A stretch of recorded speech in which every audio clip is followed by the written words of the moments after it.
नमस्कार, breaking news में इस वक्त की बड़ी खबर आपको बता दें कि भरत तिवारी एनकाउंटर मामले में बिहार मानवाधिकार आयोग ने बड़ा एक्शन लिया है और अंतरिम मुआवजे की बात कही है। इसके साथ ही साथ वो सरकार से भी जवाब मांग रहे हैं, यानी कि भरत तिवारी मामला अब बहुत ज्यादा बढ़ चुका है। 17 जुलाई को प्रदर्शन भी होने वाला है, जिसके बाद ये मामला और ज्यादा तूल पकड़ सकता है। तो क्या कुछ चल रहा है भरत तिवारी एनकाउंटर मामले में, तो इसी पे ज्यादा अपडेट के साथ मेरे साथ मौजूद है मेरे सहयोगी नविंदु। तो सबसे पहले बात करते हैं, मानवाधिकार आयोग ने बड़ा एक्शन लिया है, तो क्या कुछ होने वाला है? देखिए, इस मामले में पिछले कई दिनों से लगातार मुआवजे की बात कही जा रही थी और जो भी भरत तिवारी के समर्थक हैं या उनके परिवार के लोग हैं, उनकी तरफ से बार बार मुआवजे की मांग की जा रही थी। और अब मानवाधिकार आयोग ने बड़ा एक्शन लिया है और सरकार को ऑर्डर दिया है कि भरत तिवारी के परिवार को तुरंत मुआवजा दिया जाए। अब मुआवजे की राशि क्या होगी ये तो सरकार तय करेगी, लेकिन जो मांग है उसके मुताबिक कई लोग कह रहे हैं कि 1 करोड़ की मुआवजे की राशि मिलनी चाहिए, कई लोग 2 करोड़ की बात कर रहे हैं। और हमारे चैनल पर कैपिटल टीवी बिहार पर जब सवर्ण सेना के राष्ट्रीय अध्यक्ष आए थे डॉक्टर भागवत शर्मा, तो उन्होंने 5 करोड़ के मुआवजे की मांग की थी।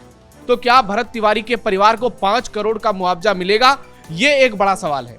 लेकिन मुआवजे की राशि क्या होगी इसका फैसला सरकार को ही करना है, क्योंकि अब स्थिति ऐसी हो गई है कि लग रहा है कि सरकार को मुआवजा देना ही पड़ेगा, क्योंकि लगातार मुआवजे की मांग बढ़ती जा रही है।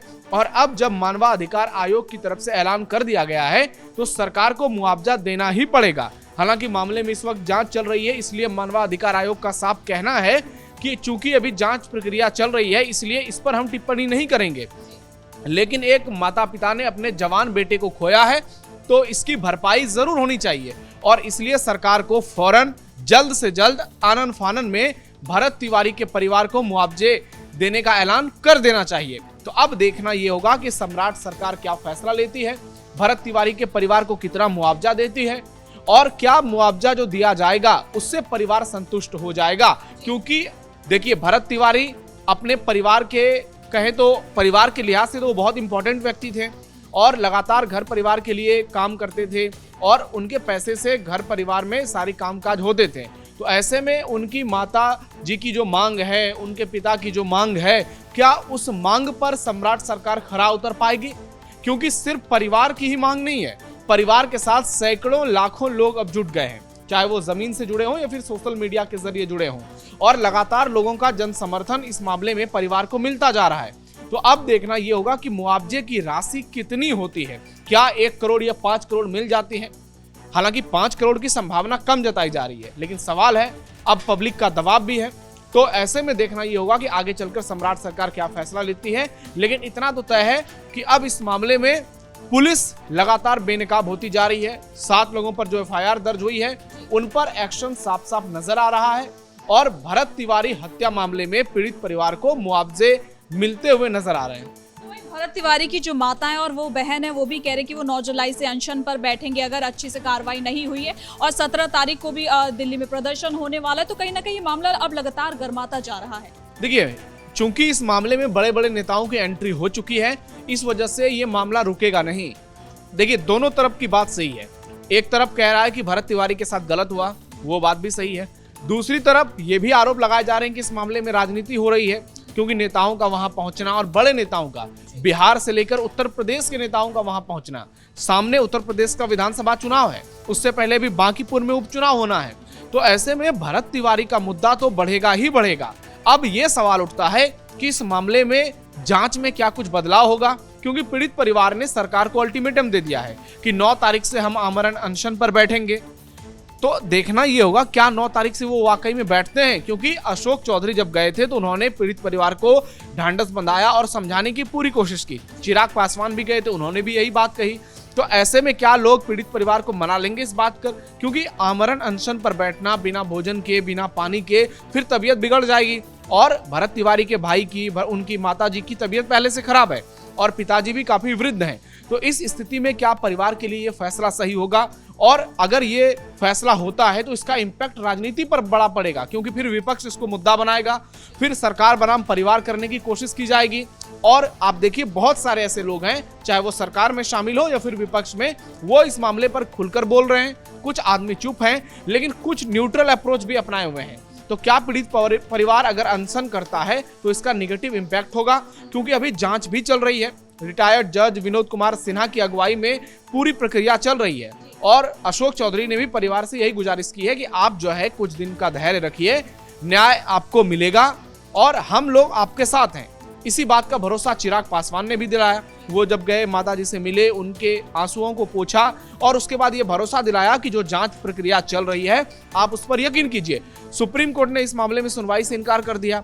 तो ऐसे में सवाल ये उठ रहा है कि ये जांच प्रक्रिया कब तक चलेगी, क्या अगले कुछ दिनों में पूरी हो जाएगी या थोड़ा लंबा खिंचाएगा मामला। तो पीड़ित परिवार को ये लग रहा है कि इस मामले में शायद सरकार और पुलिस लापरवाही बरतने की कोशिश कर रही है, जबकि सरकार का स्टैंड क्लियर है। सम्राट चौधरी खुद इस मामले की निगरानी कर रहे हैं और उनका कहना है कि कोई भी आरोपी बख्शा नहीं जाएगा। तो ऐसे में पीड़ित परिवार का ये फैसला लेना, ये देखना दिलचस्प होगा 9 तारीख से क्या होता है। और जहां तक बात दिल्ली की है तो जंतर मंतर में 17 तारीख को बड़े प्रदर्शन का ऐलान किया गया है। उसमें देश के बड़े बड़े लोग शामिल हो रहे हैं। अनिल मिश्रा की अगुवाई में ये प्रदर्शन होगा, जो कि सुप्रीम कोर्ट के जाने माने वकील हैं। तो कहा जा रहा है कि दिल्ली में भी महाजुटान होगा, यानी बड़े पैमाने पर हजारों लोग, लाखों लोग दिल्ली में जुट सकते हैं। तो इसका भी क्या दबाव बनाने की कोशिश की जा रही है सरकार पर। तो समझने की जरूरत पीड़ित परिवार को भी है, आम लोगों को भी है कि कहीं ऐसा ना हो जाए कि मामला इतना ज्यादा बिगड़ जाए कि आगे चलकर इसमें राजनीति और ज्यादा हावी हो जाए। लेकिन जिस तरह से वहां पर नेता पहुंच रहे हैं, भरत तिवारी के परिवार से मिल रहे हैं, उसके बाद कुछ पार्टी के नेता ही साइड लाइन हो जा रहे हैं, उनके बयान को अलग तरीके से कह रहे हैं कि हम इनके साथ नहीं है। तो ये क्या कुछ है, क्या इस पे भी राजनीति हो रही है पार्टी के अंदर? देखिए, ये बात तो है कि इस पर राजनीति हो रही है। कई लोग बोलने से डर रहे हैं, उनको लग रहा है कि अगर हम ब्राह्मण के समर्थन में बोलेंगे तो हमारा ओबीसी और दलित वोट बैंक नाराज हो जाएगा, और ब्राह्मण नेताओं को लग रहा है कि हम अगर नहीं बोलेंगे तो हमारे लोग ही हमसे नाराज हो जाएंगे। क्योंकि कई बार हम देखते हैं कि जब कोई घटना घटती है, अगर किसी यादव के साथ होता है तो सारे यादव नेता सामने आते हैं, किसी दूसरी जाति के नेताओं के लोगों के साथ ऐसा होता है तो उनके जाति के नेता सामने आते हैं, दलितों पर बात आती है तो चिराग पासवान, जीतन राम मांझी जैसे लोग सामने आ जाते हैं। लेकिन अशोक चौधरी का भरत तिवारी के घर जाना ये एक बड़ा मुद्दा बन गया, क्योंकि अशोक चौधरी खुद पासी समुदाय से आते हैं और बिहार में दलितों के एक बड़े नेता हैं। नीतीश सरकार से लेकर के अभी आप देखिए सम्राट सरकार में उनका दबदबा है। उनका वहां जाकर मुलाकात करना और उसके बाद जेडीयू के विधायक दल के नेता श्रवण कुमार का ये बयान आना कि वो उनकी निजी राय है कि वो भरत तिवारी को क्या मानते हैं। ऐसे में सवाल ये उठता है, क्या एनडीए गठबंधन के भीतर अभी तक भरत तिवारी को लेकर सारे डाउट क्लियर नहीं हो गए हैं? क्योंकि अशोक चौधरी कुछ बयान देते हैं, उसके अलावा चिराग पासवान जो बयान देते हैं, जीतन राम मांझी का बयान आप देखिए वो पूरी तरह से अलग होता है। अशोक चौधरी कहते हैं जो कुछ हुआ गलत हुआ, पुलिस पर एक्शन होना चाहिए। तो श्रवण कुमार कहते हैं कि हम अशोक चौधरी के बात से सहमत नहीं है, ये उनकी निजी राय है।